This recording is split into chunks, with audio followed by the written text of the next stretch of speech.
Breaking news now at 7.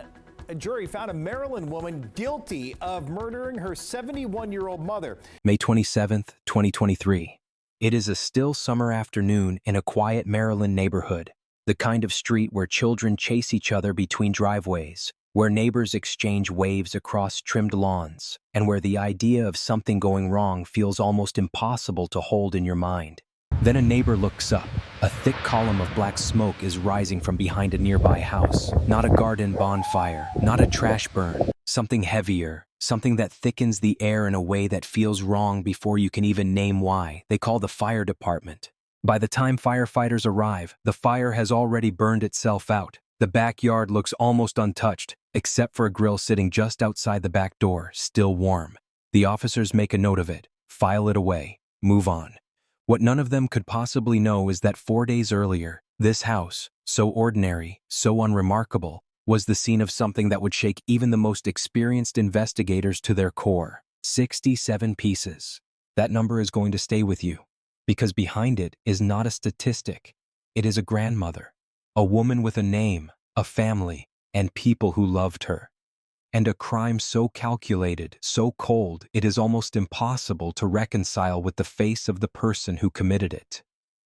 This is the story of Margaret Craig, and the two people who were supposed to love her most.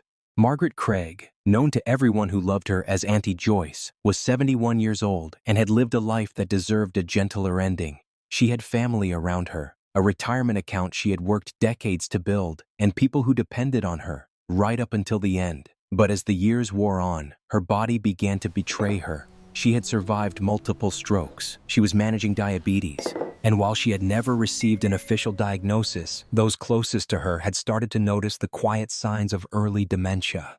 The repeated questions, the moments of confusion, the way certain things seemed to slip through the cracks of memory. Her daughter, 44-year-old Candace Craig, had stepped in as her primary caregiver. She had moved into her mother's home full-time, giving up her independence, her career, her own life outside those four walls. To the neighbors, she was a devoted daughter. To the family, she was the one holding everything together. That was the image Candace had carefully, deliberately built. But behind the closed doors of that Maryland home, something very different was unfolding.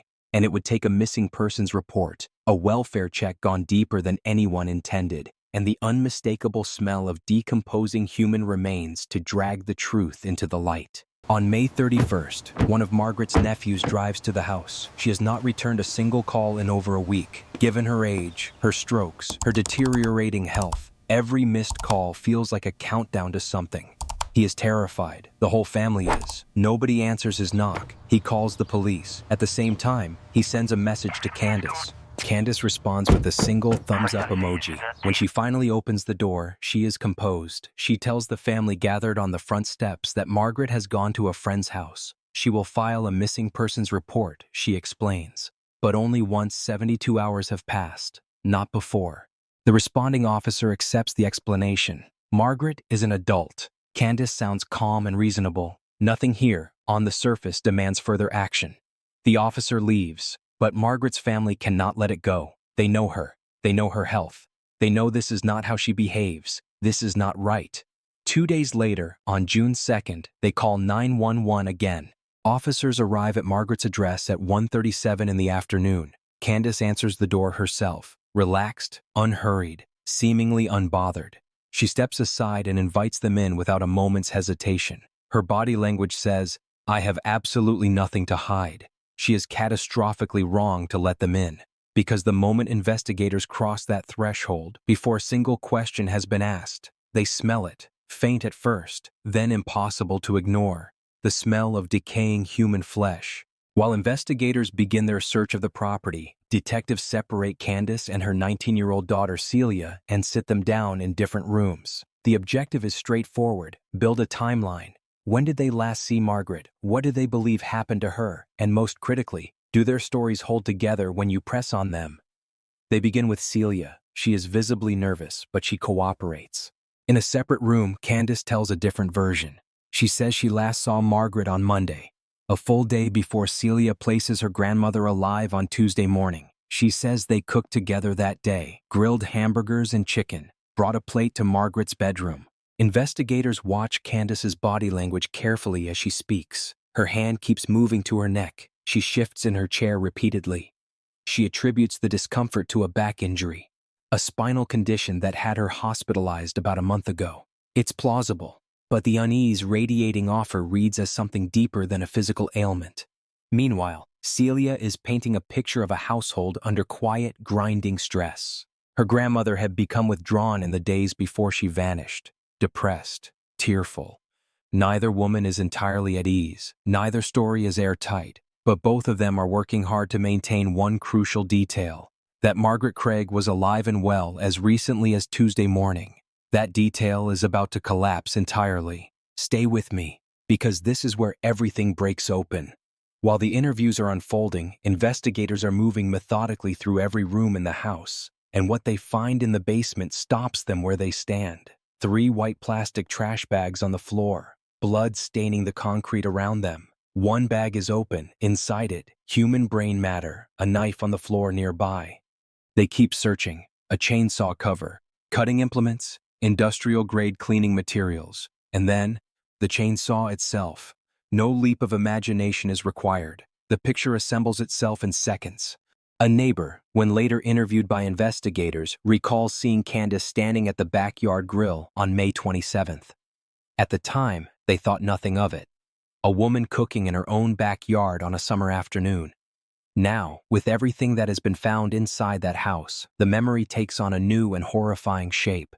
In total, investigators would recover more than 67 pieces of human remains from that property. The victim, the woman her entire family had been desperately trying to reach, 71-year-old Margaret Craig, Auntie Joyce, had never left that house at all. Back in the interview room, the detective returns to Celia, and what he says next changes the entire temperature of the conversation. The detective watches her face, and something shifts. The composure she has been holding on to, carefully, deliberately, begins to fracture at its edges. Watch her body language in this moment. She pulls her arms tightly across her chest, a self-soothing gesture as instinctive as breathing. Her eyes move toward the restraints on the wall. For the first time, the full weight of what is happening, and what could happen to her, is landing in real time. The detective pauses, then does something deliberate and precise. It is a small gesture, but it is a calculated one. It signals safety, it signals trust, it opens a door. Celia accepts both the fruit cup and the implicit invitation it carries. She's going to start telling the truth. She begins slowly. She says she heard a scream on Monday night, her grandmother's voice, unmistakable. She asked her mother what had happened, but the scream had not sounded like something being knocked over. It had sounded like pain, raw, sudden, terrible pain. The detective probes gently, and then Celia admits something that dismantles Candace's entire alibi in a single sentence. She never actually saw her grandmother on Tuesday morning. She thought she could hear snoring from behind the bedroom door. She assumed Margaret was asleep. She never went inside to check. The dominoes begin to fall. Celia begins to tell the truth, slowly at first, then in detail so devastating it is almost unbearable to sit with. On the night of May 23rd, a Monday, in the early hours before Tuesday's dawn, Celia heard her grandmother scream. A single, piercing scream that filled the house and then fell silent. The following day, she found Margaret's remains in a blue bin inside the bedroom. When she confronted her mother, Candace did not deny what she had done. Instead, she asked Celia to help her. Using a chainsaw, purchased from Amazon in Margaret's own name, with Margaret's own money, they dismembered her body together. On May 27th, the afternoon, a neighbor spotted the smoke rising above the roofline. They attempted to burn the remains in the backyard. They also used the outdoor grill, cooking chicken alongside Margaret's remains in a calculated attempt to mask the smell that was already beginning to escape the walls of the house. And the murder itself? Candace Craig suffocated her own mother with a plastic trash bag. The woman she had spent years claiming to care for. She killed her with a trash bag. Then she turned to her 19-year-old daughter and asked for help making the body disappear. This is the piece of the story that makes everything else click into place and makes it so much worse. Margaret Craig was financially comfortable. She had a healthy retirement account, decades of careful savings, and the kind of financial security that comes from a lifetime of hard work. And for years, quietly, systematically, Candace had been stealing from her, not occasional small amounts, deliberate, ongoing theft. Wire transfers routed into Candace's own accounts, purchases of expensive trainers, subscriptions to services Margaret had never heard of, DoorDash, Lyft, charged to her debit card without her knowledge. To obtain fresh cards when old ones were canceled, Candace sometimes used her youngest daughter, just 12 years old, to call the bank and request replacements, mimicking an elderly woman's account holder. Margaret eventually began to notice. She started calling her bank herself, asking questions, flagging concerns, trying to understand where her money had gone. Investigators later recovered recordings of those calls. In some, a younger woman's voice identified itself as Margaret Craig and approved large transactions without hesitation. In others, a noticeably older, shakier voice, the real Margaret, pleaded for someone to help her. Someone was taking her money, she said. She did not know how to make it stop. That voice was a woman trying to save herself. A woman who had no idea that the person robbing her was sleeping under the same roof. When Margaret finally confronted Candace directly that Monday night, demanding to know what had happened to her savings, Candace Craig put a plastic bag over her mother's face and held it there. This was not a crime of passion. This was not a moment of rage that spiraled beyond control between strangers. This was a daughter who had spent years systematically robbing an elderly, vulnerable woman, her own mother, and chose murder the moment she was finally confronted. At trial, Candace denied everything. She attempted to redirect blame toward Celia and toward another of her daughters for the killing itself. Her defense team worked to paint Celia as an unreliable, self-serving witness. But Celia had already pleaded guilty to accessory after the fact. She cooperated fully with the prosecution. She took the stand and walked the jury through every detail: the years of theft, the final confrontation, the plastic bag, the chainsaw, the grill, the fire in the backyard. In exchange for her cooperation and guilty plea, she received 5 years of supervised probation, mandatory psychiatric evaluation, and drug and alcohol screening. She went to live with her grandfather, Margaret's husband, in Washington, D.C. The jury believed Celia. Candace Craig was found guilty of murder in the first degree.